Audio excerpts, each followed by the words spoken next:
Last night, speaking of Florida woes, oh boy. The first half, just like that Commanders Chiefs game, it was a close game, right? You had some terrible tripping call that was called in which you had Holly Gordon just fall down. And they're like, well, that's going to wipe out that Jalen Waddle catch.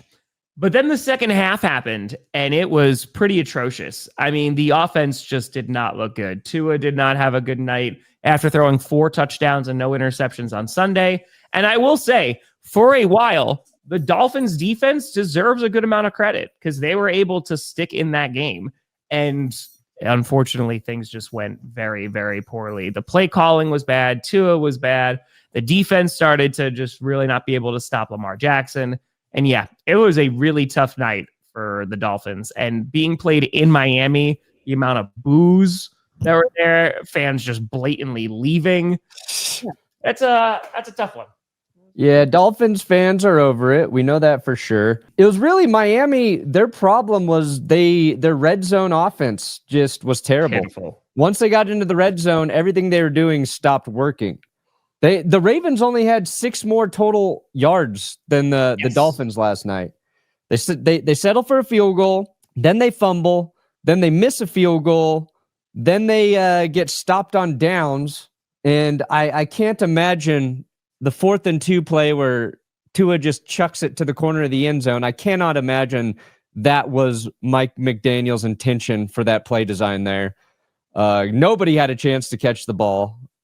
No. So I think like when that's happening, you're dealing with an offense that once the field compresses, they're not as functional as they are between the 20s. And even when things went right, that throw to Waddle, who made an incredible catch. He takes a shot immediately, holds onto the ball, pops up, and maybe it's got to be top 5 for one of the worst calls of the season when Ollie Gordon slips. The tripping. He slips and falls, and they're like, tripping. Ollie, psych, tripping.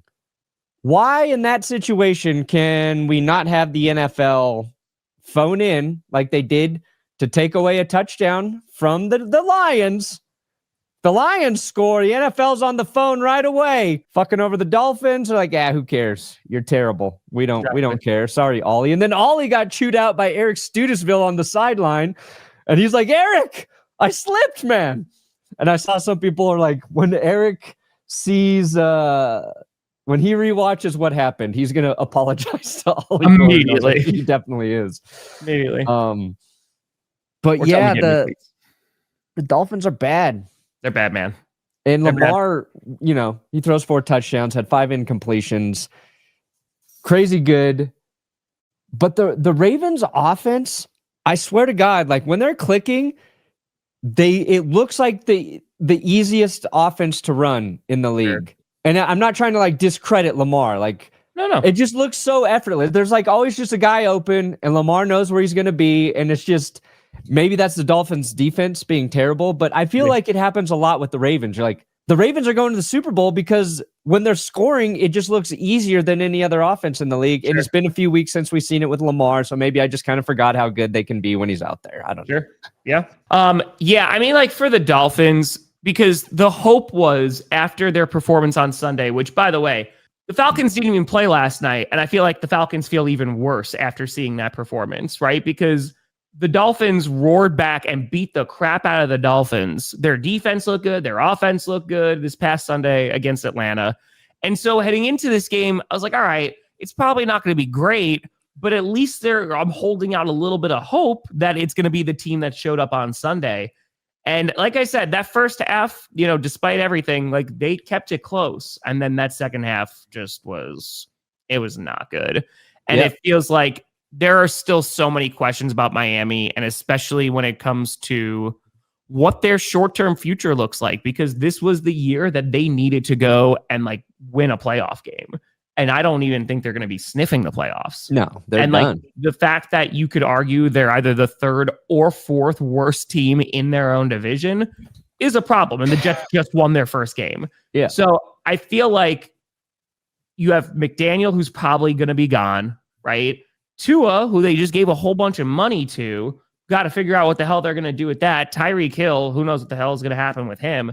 And the defense is awful. So it's just it feels like it's going to be a full teardown in Miami, which, dude, like I remember when they traded for Tyreek Hill a couple years ago, and it was like, oh God, like this is what's going to finally get him over the hump. And then year after year, it's like, all right, well, is Tua going to be healthy? That's going to determine how far this team goes. Tua's healthy, and they're still terrible. So now it's like, okay, now there's some harsher questions to try and answer. My take watching this game watching the game last night, like everybody wants to blame Mike McDaniel, but I think it's pretty clear that Tua is the issue right now. I think we saw what the offense should be last week, and then we saw when I think Tua is, and I see it with the Broncos a little bit sometimes, where we want to blame Sean Payton, and it might be more on your quarterback just going to his check down too quickly. And it's weird with Tua because he's very good at getting rid of the ball quickly and on time and finding the right spots. But when things start to break down just a little bit, he relies on that check down, that swing pass or whatever, and it starts to just become tedious and infuriating. And you want a guy back there who is going to turn those plays into something or take a shot in certain situations. And then even when the internet, when they had the Hail Mary opportunity before halftime, and everyone's like, let's fucking see how far Tua can throw it. And he gets sacked. And then he takes a sack instead. Tough. And I forget, somebody tweeted and they're like, and honestly, I understand why. Why he did that. It's $90 million if you tried to move on from Tua in 2026. So he's there. He's there for next season. And if Miami decides he's not the guy, it's probably not going to happen until 2027. But Tua can be good, but he's not consistently good. And I think that's just becoming the story with him. Yeah, I agree. And I think it's like you gave him the deal, which I felt like Dolphins also didn't want to give Tua that deal, but it was like, all right, you have it. Same thing with like Kyler Murray, right? And not saying that they're the same QB, but it's like, okay, when you have a QB, you got to pay him, right? Tua gets a whole bunch of money, and now they're stuck in a position where, all right, well, that window that we had open where we had like that super team is now closed. And now it's about who's going to survive, until the next reiteration. Hold on. Breaking news. Hold on. What? I think they just fired Chris Greer. Yup. Whoa. So the Dolphins just fired their general manager, Chris Greer. Wow. Damn, he's been with them for a bit now, right? 2016? Crazy. So he's been with them since 2000, been their GM since 2016. Oh boy. Yep. I mean, this needed to happen. Dolphins fans have been waiting for Greer to have been fired for a bit, but I feel like McDaniel, that's it's not going to be long. I can't believe that is true, Mike. Trust me, Tua is not the complete and total problem, but he, I think, is also not really the solution either. Yeah, that's odd though, right? Like, are we gonna hear about Mike McDaniel in the next 10 minutes, 15 minutes? You can't just do one and announce that. I don't know. What is it?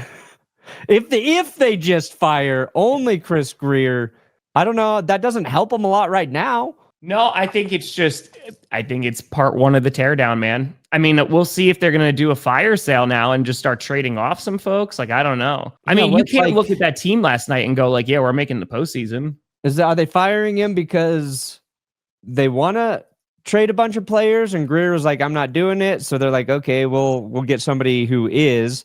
We're in this weird spot in the NFL where when a team is bad, we expect people to be fired mid-season, and it's just become the norm. And it used to be a thing where you're like, why are you doing it now? And now it's like, you better hurry up and do it. Better do it now. But I don't know why. The teams who do this, it doesn't save their season.